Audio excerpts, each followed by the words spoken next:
Welcome to the Forward Podcast. I'm your host, Thomas Shepard. And once again, we're gathered around and they're going to try episode number 99 tonight. Is it 99? 99, Wow, Kara. that's amazing. It's a really cool episode, too. Like, we're, Yeah. At the time of this recording, we're heading into Valentine's week. Mm-hmm. And big Valentine's week. Yeah. It's, I wore red. This is our 20th Valentine's together, right? Yes. The that's more I thought about crazy. that, we've known each other longer than that, though, right? I mean, just a little bit. We only knew each other for a year before we So maybe this is got married. Yeah, Yeah. Valentine's. So yeah, if you like the other person, you just get married real quick. Right away. There's no reason to investigate. I mean, thank goodness, though. Do you ever think about that? Like, What's that? thank goodness we turned out to have normal families and like, it could have gone bad. We did not do much investigation. And back then, we didn't have, like, you're getting married to someone. We didn't have social media to see, like. That is so true. I mean, it was just like. You don't know aunts, uncles until the wedding. Yeah. We didn't grow up in the same state. We didn't grow up together. No, our parents didn't even meet until we were already in love and planning. I don't think we were quite engaged, but still. I knew your parents. I had met your parents a couple times at college. Right. But like our parents hadn't met. Oh, yeah, right. No, they had not. No, that's crazy. How long before you knew my parents?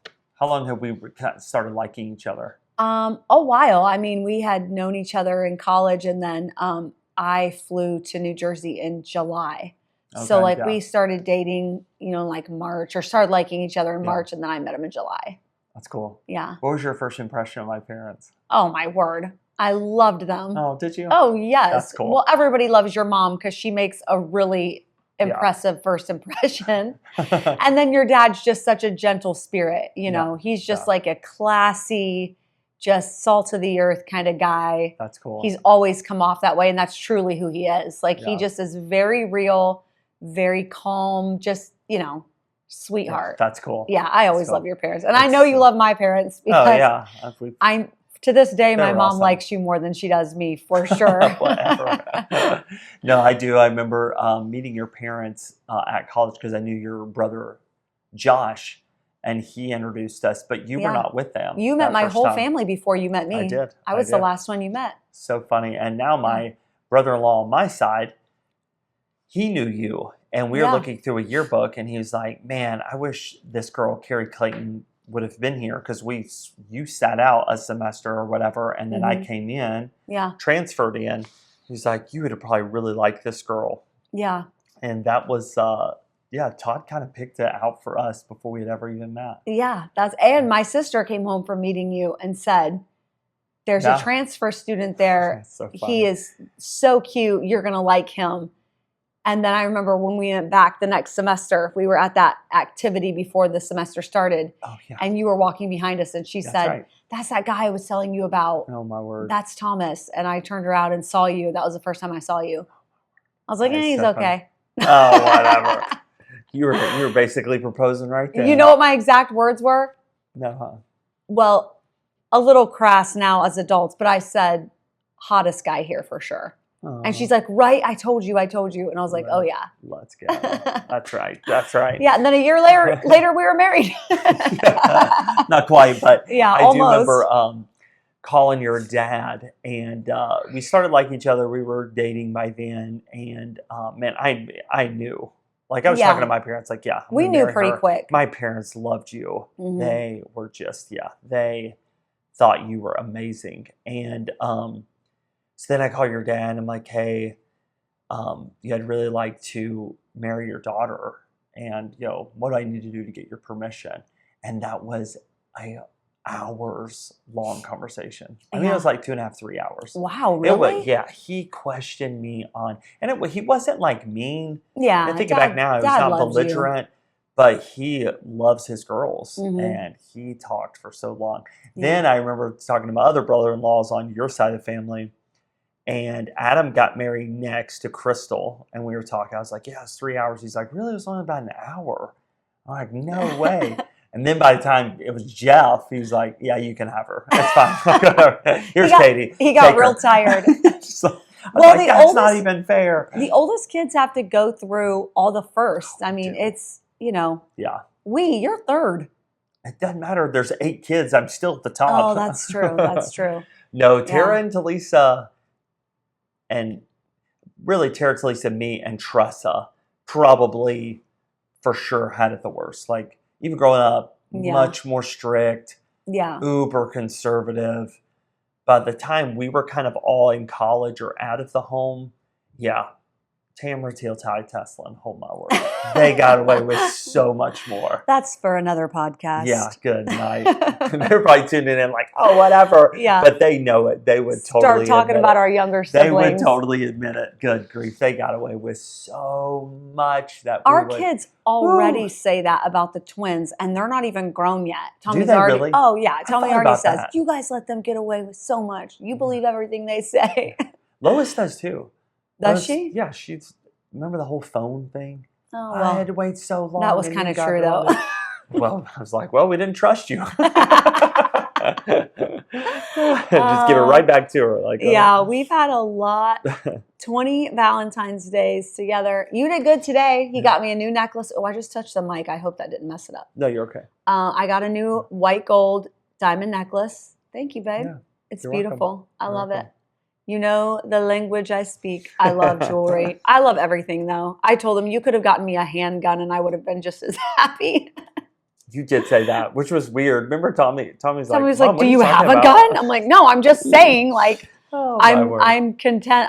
I like anything. And so I would have been happy with anything, but this is great. Thank you. That's awesome. Yeah. Well, we wanted to talk. It's Valentine's Day. So whether you're dating, you're married, you're single, you're divorced, it's definitely a day that a lot of people talk about and think about love. Yeah. And it's all hearts, and it's just one of those days that is very special, especially if you are married. It should be if you're married. Absolutely. And so Kari and I really just wanted to kind of for the next couple of moments just talk about asking each other some questions about love. Yeah. And we were coming up and in 3 months on our 20th year anniversary. And so we've been married for 20 years.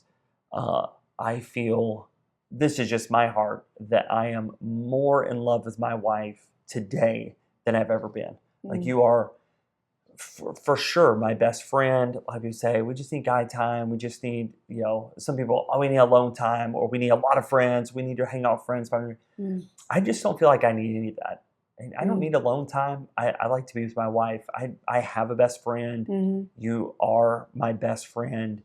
I remember getting married to you, coming down the aisle, and just, I started crying. Like, you were so beautiful. And yet I feel like you are more beautiful inside and out today, 20 years later. Thanks, babe. And it's not that we know it all, and it's not that the whole process has been easy. There's definitely been ups and downs. But I feel like our marriage is rock solid. I do too. A great relationship. And so we really want to take this moment. I wrote down one question. Kari came down, read my handwriting, and literally lost it. Started dying laughing. This is hilarious. I was never flying. Oh, were you hurrying? Like, you can't even read it, number one. It's all, there's no spacing. You put Valentine's D, no A, just DY. Because I was going to say Valentine's Day, and then I was changing it. And that is a V. Thank you. It's supposed to say episode, but it says EBP, episode. And then it says questions from, and he's supposed to put 20 years of dating. And is it a 2? Is it a 2? I don't know what that is. Well, I give you a hard time. Up until this moment, I've never seen you like write like that. The perfect marriage, and it was episode 99 when it all fell apart. People will go back to this episode. So bad. Yeah, we saw it coming. That divorce, it was written on the wall that night. In another life, I would have been an English teacher because I love spelling and words and all that. But I was being a brat. I was being a brat. It's me. It's on me. I was flying down here. It is horrible handwriting. And you can even see I started to slow down and take my time here. But no, hush. It's my turn to talk. Slow down. You can't even. What is the last word? Ralph? What is Ralph? Yeah, I can't even read it myself. $100, you can't even read that. So I was flying down here. Then I was putting our mics together, which is why we're on our travel mics. And I broke our microphone. So oh no, it came undone. I was trying to put it in and stripped it. So I'm going to have to have. You were stressed. Behind the scenes, I'm going to have to have our guys work on that. It's okay. Oh my goodness. Which is That's me. So funny. Anyways, hey, let's. Our guys. Let's talk. Let's talk for a minute. Let's ask a couple questions. Yes. So let me ask you the first question. 20 years in now, whether you've been married for a year, you're dating, future spouse, whatever. What's one thing you could do? This is from your perspective, a woman's perspective. What can a man do that would help keep him attractive through the years? What's something you can do that helps keep him attractive? Just overall, or like specifically, like physically attractive, or just overall? Let's do physical and let's do mental, spiritual, whatever. Yeah. I think women are very drawn to confidence in a man. They like when a man is confident in who he is. Not cocky or arrogant or egotistical. There's a big difference. And I think everyone can feel that when somebody walks in a room if they're arrogant or confident, right? But I think it is very attractive to a woman when her man is a confident leader, and not just of, the family or his business, but of himself. Yeah. If a man is well led and well respected, you can tell when a man respects himself too. Right. A man that doesn't respect himself or has no confidence is constantly talking about himself and trying to puff himself up to others. Right. And that just comes off as like somebody that needs a lot of validation and needs a lot of attention. Mm-hmm. And women don't like that. Right. It's kind of like, all right, we'll put up with it, but it's not very attractive. Yeah. But a man that's interested in other people, that's interested in learning, that's interested in his woman, that doesn't need to be validated. I think just any person that doesn't need validation and is okay with who they are, that's just an attractive quality in a person. And then physically, I think this, for men, yes, but also for women, I think it's just a wise thing to keep yourself physically attractive as long as you can. That doesn't mean, you have to go do all the things, but I've always said, I don't really care what anybody else thinks about me physically, but I do want to be attractive for you, and I want my kids to be proud of me, right? And I think a man should feel the same way. I think, when we walk in our children's sporting events or our spouse's place of business or job, or when we're around their friends, they should think, wow, he's so lucky or she's so lucky. Like they are really, and you don't even have to be a naturally beautiful person to pull that off. You can take however you look, if you're short, tall, heavy, slim, super skinny, it doesn't matter. Whatever you are, just do your best with that. And I think that, that should make your spouse proud. They obviously were attracted enough to you physically to marry you, right? So I wouldn't be insecure. They love you for hopefully who you are on the inside, but they also were physically and, attracted to you for how you look. So I always look back at our pictures, and I think I really want to stick as close to, obviously I'm going to age and that's fine, but you loved when I had long black hair, and that's, we're both getting some grays or whatever. And that's not a huge deal. You're not going to fall out of love with me, but for you and for our love, I want to stay as close to kind of what you fell in love with and what you view as attractive. And so I think for a man, that's the same thing. It's okay to age and it's okay to change, but I just think putting in the effort to physically stay attractive for someone I think that's sweet. I think it's just a way of loving someone and saying I care what you think and I want you to be proud of me physically and emotionally. Emotionally isn't the right word, but with your spirit. Spiritually. Yeah. Yeah, I often, well, you do as well, when we give marriage advice, premarital advice, is we go into that kind of your 5-year outlook, and Mm-hmm. that is continue to work on yourself, Yeah. continue to educate yourself, Yeah. because a lot of times we grow up in a Christian bubble that is, well, we don't believe in divorce, and so Mm. we believe this myth that you can get married and then you can just let yourself go. Yeah, you're stuck with me, And so this is right, what you so get. this is what you get. And I really believe that's highly unfair.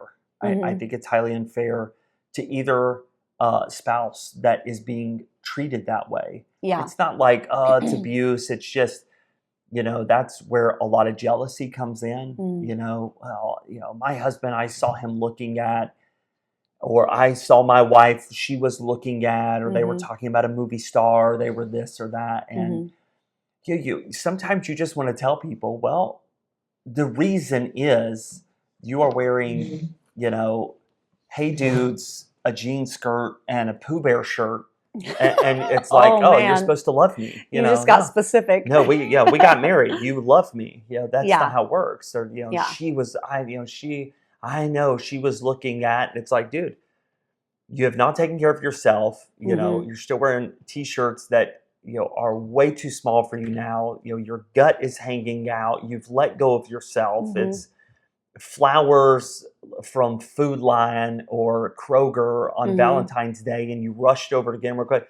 You didn't date. Like, you let yourself Yeah. go. You aren't taking care of yourself. And Mm. so confidence on both sides is going to be low. Mm-hmm. That's where jealousy comes in. Mm-hmm. And jealousy is a killer of relationships. Mm. It will hurt a relationship. Yeah. And I just believe it is so important, to be able to keep that confidence level up and to show the other person I care. I Mm-hmm. dress nice because I love you. Yeah. I work on my body because I love you. Mm-hmm. I continue to work on my soul and my spirit Yeah. and grow because I love you. Yeah. We are finding it now more and more. People are 20, 25 years in, and all of a sudden it's like, well, this relationship's very vanilla. Mm. It's over. I'm just bored. Yeah. And people they're calling it quits. There's Yeah. no immorality. There's no sin. It's just we're just done with this relationship. Yeah. And I feel like if we could just go into it and not treat each other like, well, you're stuck with me, so here it Mm-hmm. is. No, continue to work on yourself. Mm-hmm. And man, both parties always see that. Yeah. And it's a massive help, huge help. I think one of the best things I ever read for me personally was before we got married, we were engaged, and I was reading this book on getting married. And the author said, if you focus on being an interesting person, if you live life to the fullest, if you are passionate about your life and you have fun and you have joy, no matter what's going on around you, you're not only going to be attractive to your spouse, but you'll draw friendships. Your kids will love you. Like, just being an attractive person is not saying like, oh, I have to make myself good enough for everyone. It's not that. It's saying, I don't care what happens around me. My life is going to be interesting and I'm going to live life to the fullest. That in and of itself, that's just attractive. Yeah. That I want to be around somebody like that who's Right. forward moving and who's excited about something. Right. People that never get excited over everything, and people that never, follow a passion or get interested in a hobby. I don't what are you doing? You just sit back and you want the world to entertain you until you die. Right. It's just not an attractive person. And I do think that's one thing both of us have challenged each other and pushed each other to do our entire marriage is we've just stayed interested. Mhm. We've just stayed interested in each other. We've stayed interested in our own lives. We've moved forward enough to where right when we start to get bored, we're like, okay, let's try this or let's do this. And that's in many different areas. Obviously this year was a big change we talked about last week with, our finances and me going back out to work and things like that. But in the past, it's been a lot of different things. Yeah. How many hobbies have I had? Yeah. Oh my gosh, I've had so many hobbies. But I'm just interested in life. I want Right. to try a lot of new things. And you're the same way. And I think that really has been super good for our marriage, because I look at you and you're not a boring person. And I want to be with you. I want to do Right. everything with you. I text you from work like, hey, what are you doing? You know, I know exactly what you're doing, but I don't know. There's sometimes those days I think I know, and then you're like, oh my word, you won't believe this day. Yeah. And, you know, we're like, let's meet up for coffee. Tell me about it. Like, Right. we just stay interested. But I think it's because we're not depending on other people to make our lives interesting. We're just independently having a good time. Right. And then when we come together, I want to know about your life and you want to know about mine, you know? And I think that's just a good way. Even if you're single out there listening to this, like, you don't have to say, oh, I wish I had somebody like that. Like, there are friendships and relationships and even, you know, family relationships that you can have that are rich because you've just decided to stay passionate about your own life. Yeah.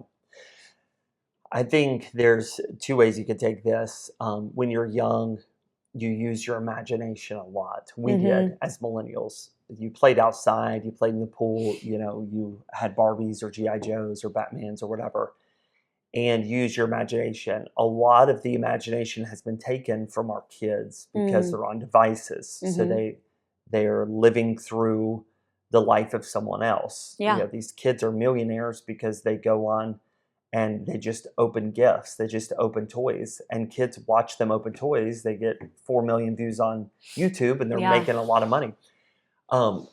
Imagination, unfortunately, a lot of times now in the world we live, it's lost as well. Now, we've had our seasons where you and I watch shows together. I remember the twins were born, we went into The Office, and we watched The Office many times, and Yes. other shows like Friends and stuff that we've gotten into. But what I do love is that we carried over that imagination into our marriage, and then it turned into a very adventurous life. And now people live adventure through other people. They both, couples sit in bed and they scroll on their phones. They watch other people try on clothes. They watch other people play sports. They watch other people, they watch other people have adventure. Yeah. And I would encourage anyone, have adventures of your own. Yeah. Just do it. Yeah. Where Kari and I, Lord willing, our 100th episode will be recorded in Israel. We're traveling to Israel, and it's an adventure. But let me tell you, our adventures were not always Israel. Oh, Okay? no, goodness. When you and I had 5 kids and they were very young, our adventures were get in the car. We did it every July 4th, and we just started driving. One time we ended up in Hickory and went to the mall, went to this crazy park. Yeah. One time we went over to Virginia. We jumped in, literally no plans, just started driving. We ended up in Natural Bridge. Yep. That was really cool. And we ended up at a zoo, that was little fun. petting zoo. Yeah. Those were our adventures. They were so cheap. It cost us a tank of gas. Yeah. You know, and some gas station food. But it was imagination. It was adventure. And now looking back, this is some of the most incredible times of our lives. Yeah. Like, so fun. Yeah. And I think if people could just put your phones down, turn off your show, get in a car, go walk, book a cheap plane ticket somewhere, get a cheap hotel, like, just have some adventures. Use your imagination. Yeah. And I really believe that is something that you and I have really thrived on. It's not, I'm too scared to fly, I'm too scared to drive, but we just don't have money. We never had any of that. There's stuff we were scared to do, and we still did it. Yeah. We've been in ministry, one income for 20 years up until this last year. Like, we did not have money yet. We have so many awesome stories of keeping that spark alive in a big way. And to allow little things to be okay, still be enchanted by little things. I remember in Lancaster when we lived there, I had heard about that highway that, like, when you drive over it, they had put the what are those Music, called? They put like the ruts in the highway that when you drove over it sounded like a song, right, or whatever. And I was like, I want to do that before we leave Lancaster. I want to hear that. And it was like so dumb, but I'm just like, little stuff like that still enchants me. And so we put the kids in the van and we drive all the way out. There was like 10 miles away or something. And it was the dumbest thing. Yeah. But the memory was not that was cool. The memory was how hard we laughed at how stupid it was. Right. Like we drove over and we were like, that's it. And you're like, no. Yeah, you were like, we probably have to go the other way. We went the wrong way. And we're like, yeah. So we turn around, we go the other way. And we're like, nope, that was definitely it. But the laughs that we had, and I think we went and took the kids for ice cream after that. And we just cracked up the whole time. Like that was the funniest thing, that I was so like, we've got to go do it, and it was so dumb. But just little memories like that, it gives you a shared story. And one of the biggest things I determined when we got married was I want a front seat to your life. And I want you to want a front seat to mine. Yeah. I don't want to be one of these married couples where we're roommates.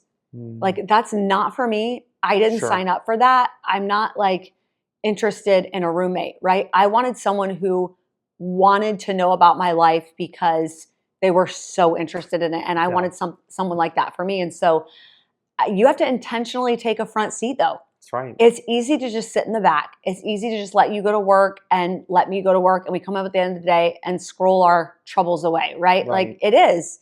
And some days we do that and it's like, I'm just exhausted, and I don't, but there comes a point when you have, like, I love what you said, like put the phones down. Even if your shared interest is a show for a little while to kind of get back on the same page, or, there's been many nights that we lay together and read, even though we're not communicating, we're reading books together, and then we'll put them down and I'm like, what's yours about? And, you'll ask me about mine. Like, I want a front row seat to your life. I want to know about the dumb stuff in your day. I want to know about the big moments. Like, I want that front row seat to what life looks like from your perspective. Yeah. And sometimes that does kind of mean sitting through. I'm sure I tell work stories about clients and just things that happen with my business that you're like, yawn. Okay. That's okay. But too bad. Right. You're the passenger and I'm the driver in that moment. Yeah. And then other times vice versa. I think just determining, like, I don't care what it comes to, I will be the front seat passenger in your life. Yeah. And making that determination keeps it together for sure. It's cool. Yeah. I love it. Well, I think maybe in one of these upcoming episodes, we ought to hit communication pretty hard. I think it's something that a lot of couples struggle with. It's one of our biggest overcomings we had to overcome. I remember one argument we had to have where it was like, okay, let's do this. Like, here we go. Laying out that communication is massive. But on this Valentine's Day, keep dating your spouse, love each other, work through it, get counseling if you have to. But man, it's been a great one, Kara. 20 years put in the effort. It's amazing. It's awesome. Love you, babe. Awesome. Well, hey, hopefully this next week you can tune in. We'll be off 1 week, and then when we get back, you'll hear that 100th episode that we are planning on recording over in Israel. It's going to be, we're really excited. Looking forward to it. You pray for us as we continue to pray for you. Continue to tune in. Continue to share this show. It's a massive blessing when you do that. And any last words, Kara? Yeah, thanks for listening. Have a great week. We will see you from Israel.